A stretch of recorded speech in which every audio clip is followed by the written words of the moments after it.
If you happen to be a huge basketball fan, there's nothing more exciting and thrilling than your team making a basket at the last second of the game. Today we're going to show you some of the most unforgettable clutch moments in NBA history. If you like NBA videos served to you fresh and other basketball-related content, give this video a thumbs up, subscribe to our channel, and don't forget to turn on the notification bell so that you don't miss awesome NBA videos like this one. Let's get into it. Derek Fisher delivers the dagger. The 2004 Western semifinal showdown between the Lakers and the Spurs was going down to its last minutes. With less than 30 seconds left in the game, Kobe Bryant hit a go-ahead bucket that put the Lakers on top 72-71. In the ensuing possession, the Spurs drew up a give-and-go play between Duncan and Ginobili. When Ginobili was thwarted while cutting, Duncan took matters into his own hands and delivered a wild jumper while running sideways against the outstretched arms of Shaquille O'Neal, giving the lead back to the Spurs 73-72. Everyone in the arena started celebrating after Timmy hit that ridiculous shot. With .4 left on the clock, the Lakers looked despondent and seemed ready to accept the loss, a loss that would have put them at a 3-2 disadvantage in the series. But the Lakers' master architect Phil Jackson had something in mind. For the final play of the game, Jackson mixed it up and drew up a stack play. This is where players would line up in a vertical pattern at the free throw line area, and once the play commences, each of them would simultaneously break away to confuse the defense. After every purple jersey player scattered off the stack, Gary Payton passed the ball to the last guy who broke out, which was Derek Fisher, and upon receiving the ball, he quickly turned around and threw a Hail Mary of a shot, all within a fraction of a second. It went in!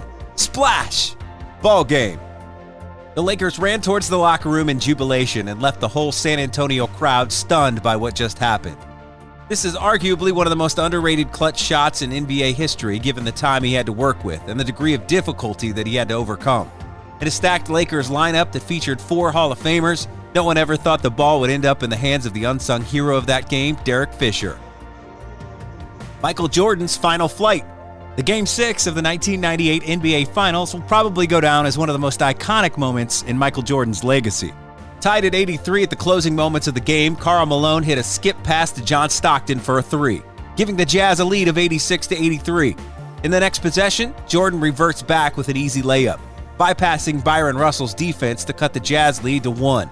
With a little under 30 seconds in the game, the Jazz went to Malone at the block to seal the game for good. But as he started to work his way to the paint, Jordan's quick thinking caught Malone off guard and blindsided him with a swipe that led to a costly turnover for the Jazz. Down 1 with 14 seconds left on the clock, everyone knew who was going to take the last shot. As Jordan sized up Russell, he drove hard just underneath the top of the key, pulled a drawback dribble, then put Russell on skates, and delivered a perfect jumper to ice the game and give the Chicago Bulls its 6th championship. The iconic shot was also Jordan's farewell basket as a member of the Bulls, and is also hailed as one of the most memorable moments in NBA history. The Mamba came to the rescue. The year was 2006 and the battleground was at Staples Center in LA. The Lakers were up 2-1 in their Western first-round encounter with the higher-seeded Phoenix Suns. With 7.9 left on the clock left in the game, the Suns looked poised to bag this game to even the series at 2 apiece, and they just had to inbound the ball and wait to get fouled. But all of a sudden, things just fell apart when Nash lost the ball after Smush Parker swiped it out of his hands. With just 5 seconds left on the clock, Parker tapped the ball to Devian George, who then tensely gave the ball to Kobe for a tough, sidestep baseline runner to force overtime. After a back-and-forth battle in OT, the game boiled down to one final possession that pitted Luke Walton and Steve Nash at center court for a jump ball. Walton won the tip, and Kobe chased the ball to secure the possession. As the clock winded down, Kobe worked his way to his sweet spot just around the right elbow. He elevated for his patented jumper and hit nothing but the bottom of the net. Though the Suns would crawl back to win that first-round matchup in 7, Kobe's back-to-back late-game heroics in this game was definitely the biggest moment of the series. LeBron's Magic against Orlando. The 2009 Eastern Conference Championship matchup featured the Orlando Magic, spearheaded by Defensive Player of the Year Dwight Howard, paired with the tall, sweet-shooting snipers Hedo Turkoglu and Rashard Lewis, and a bunch of solid players. On the other side of the fence, the Cleveland Cavaliers had the recently crowned MVP LeBron James, Mo Williams, and a bunch of names and bodies that, well, let's face it, didn't really matter. With 1 second left on the clock and down by 2, the Cavs needed a miracle to avoid being in an 0-2 hole. The last possession didn't really work as planned. As Mo Williams inbounded the ball, there was no open guy available to receive the pass. At the last moment, LeBron faked a backdoor cut against Turkoglu to create a little bit of separation to catch the ball. Bo found LeBron at the top of the key just before being whistled for a 5-second violation. LeBron caught it in a hop, turned around, and hit the shot at the buzzer, while Turkoglu was all over him. This was a confidence booster of a shot for the King, and he would have several buzzer beaters more during his numerous playoff escapades. Big Shot Rob. If D'Angelo Russell has ice on his veins, you could say that Robert Horry is as ice cold as a below-zero beer. The guy has taken multiple clutch baskets in his career, and take note, it's not just regular season baskets, as Horry always rose to the occasion during playoffs and finals. One of the iconic buzzer beaters occurred during Game 4 of the Western Conference Finals between the Los Angeles Lakers and Sacramento Kings. Down by 2 with less than 10 seconds left, Kobe drove in the lane for a contested runner. After the shot grazed the rim, Shaq went up for a follow-up, but missed that one too. As the game closed down to its final seconds, Vlade Divac tried to tap the ball away from Shaq to avoid another offensive board. He successfully batted the ball away from the rim. But the thing is, the ball went to the wrong hands. At the top of the key, Robert Horry was just standing, but also locked and loaded in case their inside play failed. Divac's tap went straight to the hands of Horry, who was wide open.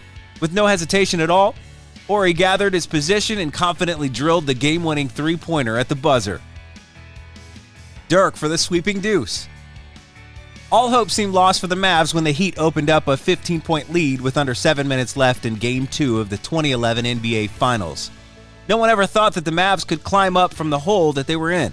Well, except for Dirk Nowitzki. As the Mavs looked to head home down 2-0, the tide suddenly shifted in the Mavs' favor. After rallying behind D-Wade's blistering barrage, the entire Heat all of a sudden went cold and couldn't make a basket to save their lives. This allowed the Mavs to capitalize on the Heat's struggles and slowly chip away at the lead. Down 15, the Mavs made it a ball game by unleashing a 22-2 run that was capped off by a Dirk Nowitzki 3 to give the lead back to the Mavs, 93-90. The Heat would then answer back with a Mario Chalmers 3 from the corner to tie up the game. With the score tied at 93 apiece, Mavs looked to their leader to seal the deal. Coming off a brush screen from Jason Terry, Dirk had a mano-a-mano with Chris Bosh at the left elbow. He spun to the right and bodied Bosh a little bit to feel how he was going to react. Known for his patented fadeaway, Bosh thought that Dirk would pull his signature shot, but after Dirk felt that Bosh would anticipate his fadeaway, he then stepped through against his defense.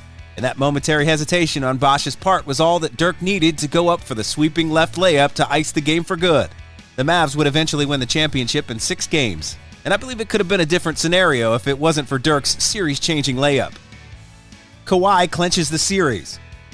We know Kawhi Leonard as the stoic guy who rarely smiles and doesn't show any emotion at all. But that was not the case when he drained the series-clinching basket against the 76ers in the 2019 Eastern Conference Finals. It was a tightly fought contest between the Raptors and the 76ers, featuring some of the biggest stars in the league, such as Joel Embiid, Ben Simmons, Jimmy Butler, Kyle Lowry, and of course, Kawhi Leonard.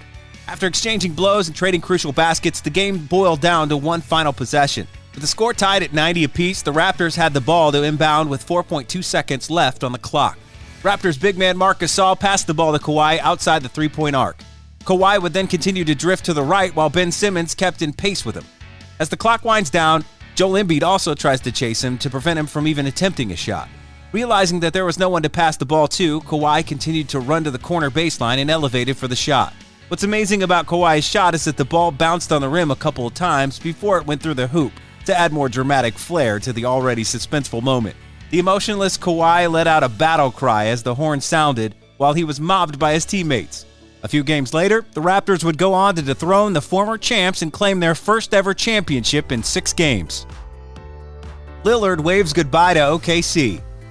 During the stretch of the 2019 NBA season, it's no secret that Damian Lillard has no love lost with Russell Westbrook, and more so towards Paul George. The animosity brewing among the trio flared up into a new gear when they met in the first round of that year's playoffs. Portland was in the driver's seat with a 3-1 lead against the Oklahoma City Thunder in Game 5. PG and Russ, together with the rest of the Thunder, refused to wave the white flag as they battled hard to avoid elimination on the Blazers' home floor. After the grueling and intense back and forth, the two teams would lock horns at 115 apiece. With less than 8 seconds left in the fourth, the Blazers had the final shot and left the ball in the hands of their best player, Damian Lillard. As the clock slowly chipped away, Lillard surveyed the floor as Paul George stood squarely in front of him. With around 4 seconds left on the clock, George realized that Dame wouldn't be going for a drive or inside incursion, so he went up even further to get close to him. As PG closed in, Lillard pulled one of the craziest buzzer beaters ever, a 37-footer step back against one of the best defenders in the league. As the ball went swish, the buzzer sounded. Lillard casually gave OKC a wave as he sent them packing for good. Blocked by James, Kyrie for 3. When we talk about the greatest clutch moments in NBA history, there's no bigger moment when the game is on the line than Game 7 of the NBA Finals. And to add more tension to the already pressure-packed scenario, why not have the clutch moments in back-to-back possessions in the last seconds of the game, while you're trying to win the championship, coming down from a 3-1 deficit against the best team with the best win-loss record in NBA history? Yes, you know what I'm talking about. At number 2, we're reliving LeBron James' superhuman block of Andre Iguodala and the three-point dagger by Kyrie on the other end.